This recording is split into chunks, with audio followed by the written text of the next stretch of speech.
Hello and welcome to all the viewers in Nigeria and around the world to News Cycle on Global Television, coming to you live from the nation's capital, Abuja. I am Edikan Michael. A quick reminder that Global Television is on DSTV channel 365 and free to air on Nicomsat. Organizers of the fearless October 1st protests have declared that the police, Department of State Services, and the military will not stop them from embarking on the demonstration as planned. The organizers have also written to the Inspector General of Police, Kayode Egbetokun, to request security during the demonstration, noting that protest is a fundamental right they will not submit to any state agent. The national coordinator of the Take It Back movement, Joan Sayowolu, and the director of mobilization of the group, Damilola Adeola, said mobilization effort had begun, adding that Nigerians were mobilizing from different parts of the country for the protests. And our President Bola Tinubu has appointed Mr. Joseph Taibe as Director General and Global Liaison for the Nigeria-China Strategic Partnership, following the agreement reached during Tinubu's visit to China in early September 2024. This was disclosed in a statement released by the President's Special Advisor on Information and Strategy, Bayo Ananuga. The statement noted that Taibe, a fellow of the Institute of Chartered Accountants of Nigeria and the Chartered Institute of Taxation of Nigeria, would immediately submit a strategic action plan to enable Nigeria to benefit from the agreement between the two countries in Beijing. President Bola Tinubu has submitted the names of 7 inaugural governing board members of the Northwest Development Commission to the Senate for confirmation. The presidency announced these in a statement signed by Tinubu's Special Advisor on Information and Strategy, Bayo Ananuga. A statement said follows Tinubu's signing of the Northwest Development Commission bill into law on 24 July, marking a crucial milestone in the establishment of the commission. And now Nigeria is set to host key stakeholders from the economic community of West African states to address the security challenges hindering the farming and agricultural production across the region. The Director General of the ECOWAS Food and Cultural Festival, Felix Iore, revealed this. ECOWAS Food and Cultural Festival is scheduled to take place in Uyo, Akwa Ibom State from 6th to 11th October 2024. Also said that the festival will bring together key players from the food security and sectors to propose solutions to the challenges affecting farming and agricultural production in Nigeria and other West African countries. The Edo State government has alleged that reinstated Deputy Governor Philip Shaibu has perfected plans to invade the state government house on Monday to enforce his reinstatement. The state government noted that a stay of execution appeal had been filed challenging the earlier ruling by Justice James Omotoshe of the Federal High Court in Abuja. A statement released by the Special Advisor to Edo State Government, Crusoe Zage, called on the Inspector General of Police and well-meaning Nigerians to dissuade Shaibu from the alleged plot. Away from that, the lawmaker representing Borno South Central District in the National Assembly, Ali Ndume, has expressed concern over the high level of corruption in Nigeria, describing it as a significant challenge facing the nation. Ndume made this statement during an interactive session with journalists, stating that major challenge in the country is corruption. And now the Socio-Economic Rights and Accountability Project has urged the chairman of the Independent National Electoral Commission, Professor Mahmood Yakubu, to immediately enforce the court judgment ordering INEC to prosecute cases of bribery involving state governors, their deputies, and other electoral offenses committed during the 2023 general elections. In a statement released by SERAP's deputy director, it says the recurring cases of electoral bribery and violence make a mockery of Nigeria's electoral process and participatory democracy. The latest allegations of the electoral offenses in Edo State show that INEC has learned little or nothing from the well-documented problems during the 2023 general elections. United Nations Children Fund, UNICEF, has urged state government in northern Nigeria to invest more in child poverty in the region. UNICEF Social Policy Specialist in the Kano Field Office, Mrs. Fatima Musa Medeko, had a media dialogue in Zaria. She said Nigeria's multidimensional poverty index revealed that across Across the geopolitical zones in the country, the northeast and northwest have higher poverty ratio with 90% compared to the southeast, the southwest with lower poverty respectively. The federal government has declared Tuesday, October 1st, 2024, a public holiday to commemorate the nation's 64th Independence Day. The Minister of Interior, Olubunmi Tunji-Ojo, made the declaration on Saturday on behalf of the federal government in a statement issued by the Permanent Secretary and the Ministry, Dr. Magdalene Ajani.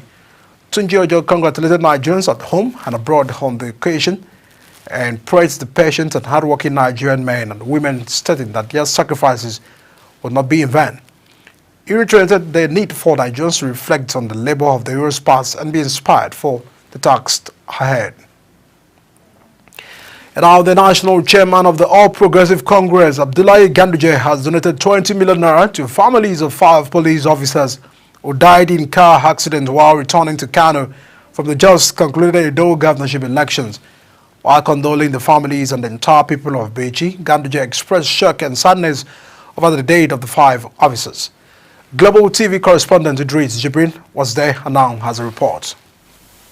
In company of the state chairman of the APC and other top political leaders of the APC, Ganduje arrived Beach Central Mosque to condole the families of the affected police officers. Those who suffered serious injuries, we have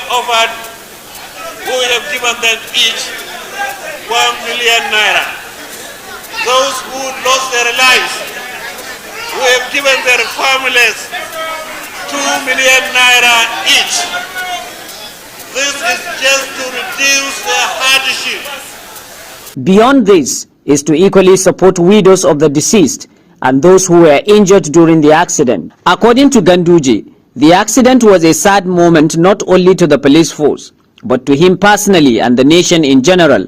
Hence, the need to be with these families in grief. Most importantly, is the prayers that are offered and the prayers that we continue for Allah subhanahu wa ta'ala to give them a Jannah Firdaus. Therefore, a total of 15 officers, all attached to Bichi Police Division, were involved in the crash, 5 of which lost their lives, while 10 are currently receiving treatment. I was actually sleeping when the accident happened. I woke up and saw myself in the hospital, but I thank God. You can see I did not sustain too much injury, but I am feeling better. I was awake when the incident happened, when the accident happened, but I can't remember anything. I only woke up and saw myself in the hospital, and you can see the bruises in my body. But we all thank God to be among those who survived this accident. Meanwhile, Ganduje personally donated 2 million naira to the 5 family members, while 10 others who sustained various degrees of injuries were given 1 million naira each. From Kano, Idris Jibrin reporting for Global Television. Away from that, hundreds of residents of Bichi local government area of Kano State on Saturday came out to receive the national chairman of the APC, Abdullahi Ganduje. Ganduje was in Bichi to sympathize with the victims and families of affected police officers who were recently involved in an accident on their way back to the state from Edo State. The National Association of Government, General and Medical Dental Practitioners has raised concern about the current doctor-to-patient ratio in Kano State, threatening to embark on strike on October 1st. A secretary of the association in Kano, Dr. Anas Idris Hassan, made this known while addressing newsmen on the outcome of its meeting. He stated that despite reaching an agreement with the Kano State government in June, the government had yet to respond to its demands, including hazard allowance, especially the post-COVID-19 hazard allowance, which had been paid by the federal government since 2021, but yet to be paid by the state government. Dr. Nas further mentioned that newly employed medical doctors who were hired by the state government in September 2023 had not been paid their salaries.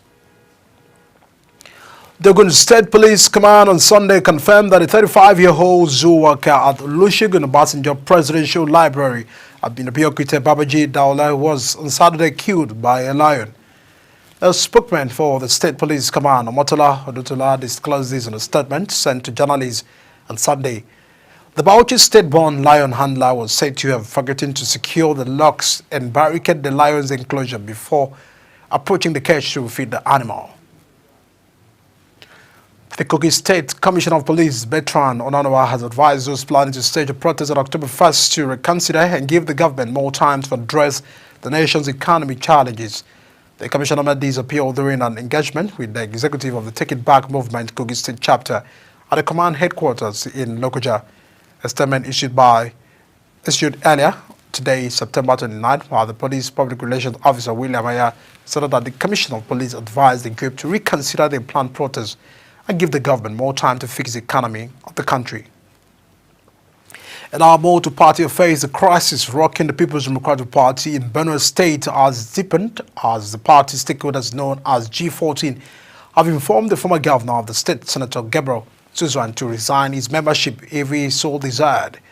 The G14 was formed in 2015 and comprises PDP elders in the 14 local government areas of the Tiv ethnic bloc in the state, with the former governor Gabriel Suzwan being a co-chairman of the group. The former governor had a party stakeholders meeting held in Makurdi within the week, announced that he had disbanded the group and promised to replace it with another group to be known as Kaku's members of the party, with its members cutting across the state. The Borno State Flood Relief Distribution Committee has initiated the verification process for over 7,000 victims affected by recent flooding in Lemanti ward within the Maduguri Metropolitan Council. The exercise is being conducted at Abu Bakr Ibn Gabri Primary School. This marks the second verification effort following the earlier assessment in Gwangi-1, where Governor Babagana Zidam launched the distribution exercise. And as part of the process, the names of those impacted have been publicly displayed at the district's head palace for verification and feedback. Engineer Adedemola Kuti has hosted a joyous retirement celebration to mark the end of his illustrious tenure as Director of Highways, where he was in charge of materials, geotechnics and quality control in the Federal Ministry of Works. Shana J has the details. We'll bring that details very shortly. Now, the Lagos State Police Command said it has begun the trial of 4 police officers accused of extorting 1 million naira from 3 members of the National Youth Service Corps in the Surulere area of the state. An ex-user, Luyemi Fasipe, shared that the officers from the Area C Police Command in Surulere allegedly extorted the sum of 1 million naira from 3 members of the National Youth Service Corps. It was gathered that the Corps members were stopped along the expressway before a group of officers surrounded their vehicle and started conducting a search. An argument ensued between the Corps members and the officers before the vehicle was driven to Area C Police Command, while the extortion was said to have taken place. Our Kano State government indicated its commitment and willingness to strengthen the symbiotic relationship with India towards the socio-economic development of the state. Sanusi Bature, spokesman for Governor Bayusuf, made the disclosure via his ex-Ado. In a statement, Governor Yusuf Mak made the remark while receiving the Indian High Commissioner to Nigeria, Shiriji, who called on him at the government house in Kano State. Vice President Kashim Shettima Sunday returned to Abuja after attending the 79th session of the United Nations General Assembly in New York, United States. According to a statement issued by spokesman Stanley Nwocha, the Vice President, who represented President Bola Tinubu at the meeting, presented Nigeria's national statement at the general debate. You're watching News Cycle on Global Television, coming to you live from Nigeria's capital, Abuja. When News Cycle returns, Hezbollah confirms assassination of its leader. Details of these and more after this short break. Please stay with us.